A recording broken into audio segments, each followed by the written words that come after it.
اهلا البنات، اخباركم على خير؟ نتمنى تكونوا باحسن حال. مرحبا بكم معايا في حلقه جديده مع نورا من قناه نورا شانيل. في هذا الفيديو هذا بغيت نقدم لكم ونشارك معكم ثالث شكل من حلويات العيد. هذا الشكل هذا صابلي كاري بالنكاتين اللي كيجي رائع في المذاق وبنين بنين بنين بزاف بزاف، صدقوني. الشكل ديالو في التقديم كيجي راقي. خاصكم غير تتبعوا الفيديو والخطوات من الاول حتى الاخير باش تعرفوا كيفاش كيتصاوبوا الطرق ديالو. ولا عجبكم الفيديو ديال اليوم ما تنساوش ما تخليو التعليق واللايكات. ولا كنتوا اول مره غتشاهدوا القناه ديالي ضغطوا على زر اشتراك مع تفعيل الجرس الاحمر ليصلكم كل جديد. هانتوما كيفاش كيجي.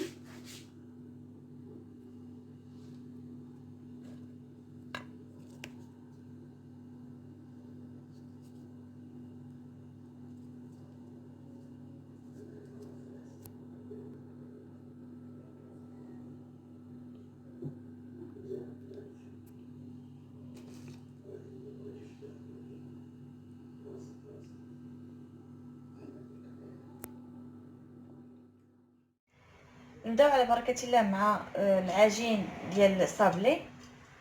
غادي نحتاجو 100 غرام سكر كلاصي، 150 غرام الزبده ديال العبار كتجي احسن، بيضه، و 350 غرام ديال الدقيق.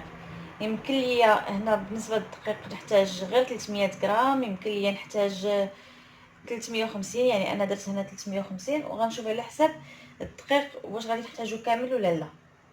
بسم الله.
البنات بعد ما جمعنا العجينه ديال الصابلي، اول حاجه كنجمعوها غير بالاطراف ديال الاصابع. العجينه ديال الصابلي عمرها ما كتدلك، حيت الا تدلكات غتولي العجينه تقلص ليكم. وصافي غادي نديرها في بلاصيكا ونديرها في الثلاجه ترتاح على الاقل واحد 3 سوايع. الا كنتو كان بامكانكم ديروها ليله قبل وتخليوها ترتاح احسن. وبالنسبه راني ضفت حتى قبيصه ديال الملح حتى هي راني زدتها.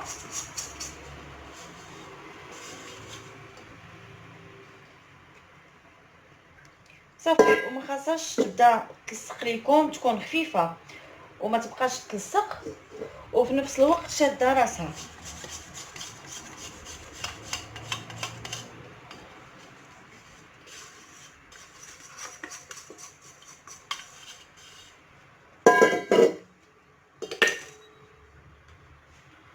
صافي كنجمعوها، العجينه ما كتدلكش.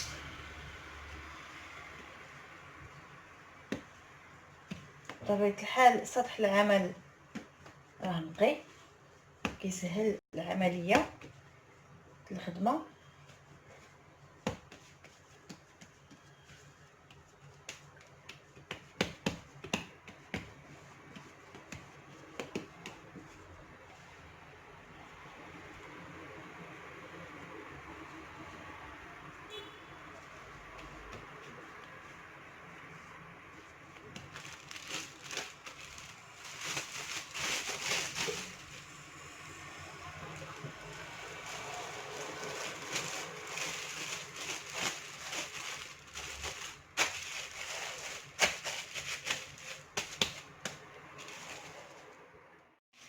البنات بعد ما صاب لي برد لينا وارتاح في الثلاجه كنجبدوه هانتوما قصح باش يسهل علينا الطلق ديالو.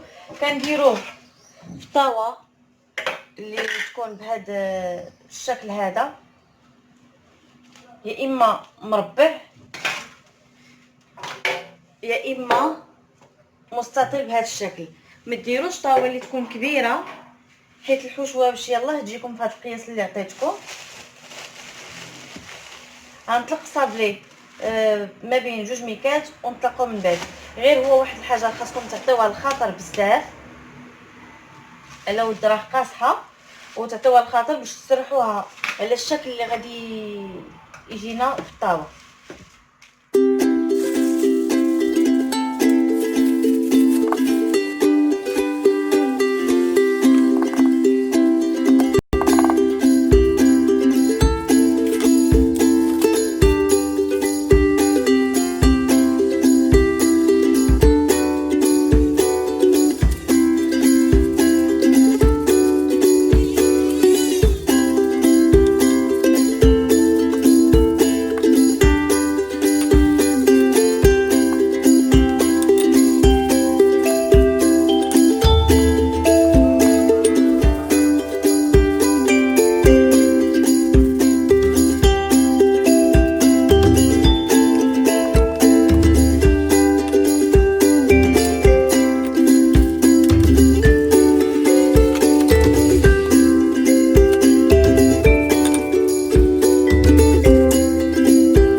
البنات صافي سرحت صابلي الطاوه، سرحته مزيان.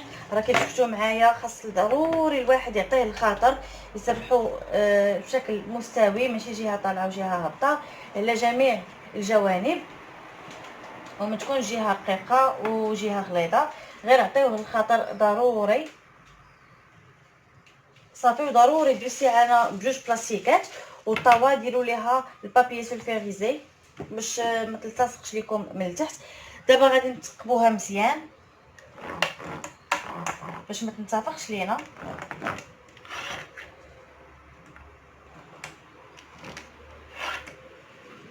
صافي ندخلوها طيب في الفران على عافيه مهيله، طيب غير نص طيبه ومن بعد نخرجوها. وخليكم دابا غادي نصاوبوا النوكا ان شاء الله. بالنسبه للنوكا غادي نحتاجو 90 غرام ديال الزبده، 100 غرام سنيده، تقريبا كاس لا لا كاس ما عامرش، هانتوما كيفاش كتشوفوا. و90 غرام ديال الجلوكوز درت تقريبا 3 ديال المعالق كبار، وبالعبار هي 90 غرام. صافي غادي نديرو كلشي فوق الكاسرونه، وفي كاسرونه وحده اخرى غادي نعبر 80 غرام ديال القشده الطريه. هذه فيها تقريبا 200 ملل، هي 200 غرام. هذه انا واخداها من بيم، انا عبرت 80 غرام.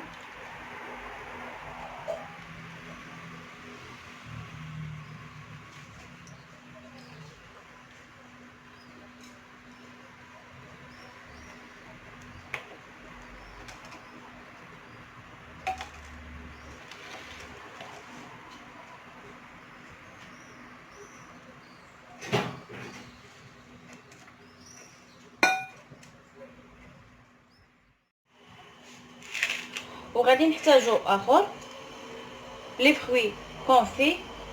عندي هنا 120 غرام بواطه، وعندي هنا اللوز افيلي. هنا بالنسبه للوز افيلي تقريبا 180 غرام. المهم انا خديت 30 درهم. 180 غرام خديت 30 درهم ديال اللوز افيلي. يمكن لكم ديروا معاه تزبيب، ديروا الليمون معسل، ديروا اللي بغيتو. المهم ها نتوما مع جميع المراحل.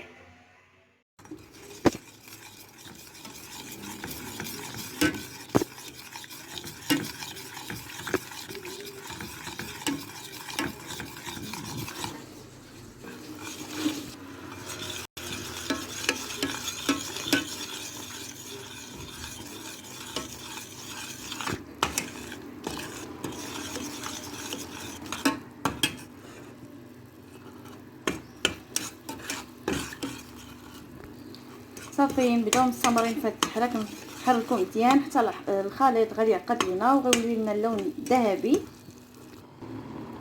انا هنا القشده راني درتها صافي فوق البوطه، طلع فيها الغليه، وغادي ندير هذيك الساعه على الخليط الاول.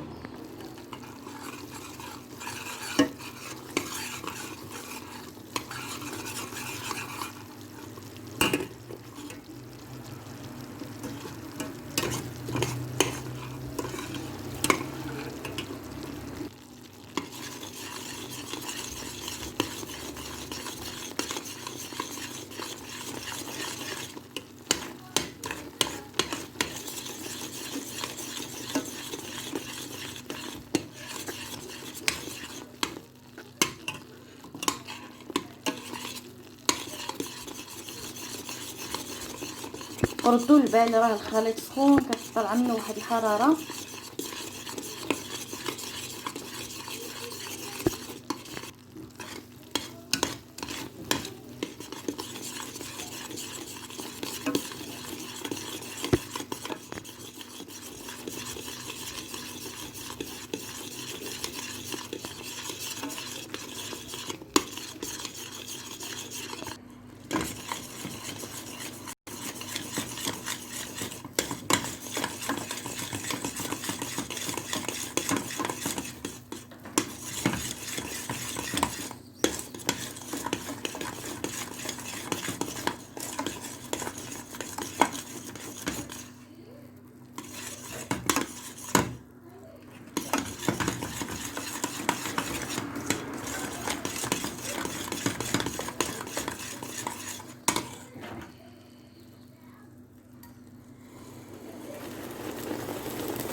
البوطه راني طفيت عليها.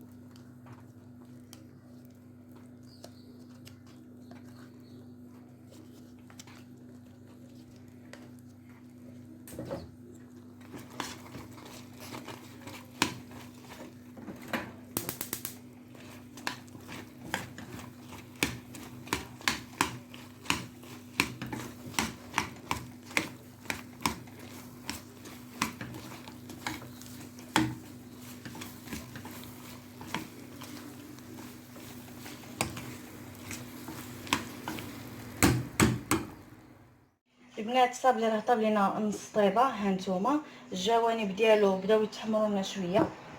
الوقيته اللي كتكون النوغه وجدات صافي غادي نسرحها مزيان على صابلي ونطلقوه من بعد. ضروري خاصكم ديروها وهي سخونه وصابلي سخون حيت غنعاودو نرجعوه للفران.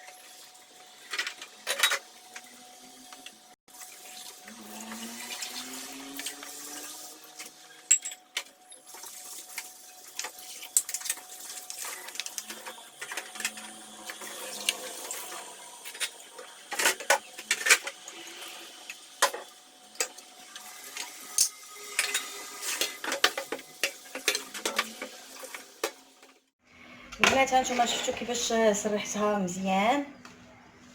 ضروري تسرح مزيان. غادي ندخلها للفران نشعل عليها الفوق هي باش اللون يزيد يتذهب ونخرجها ونقطعها هي باقا سخونه. البنات هاهي بعد ما خرجتها الفران راه كتذهب خاصها تحمر. صافي دابا غادي نقطعها وهي سخونه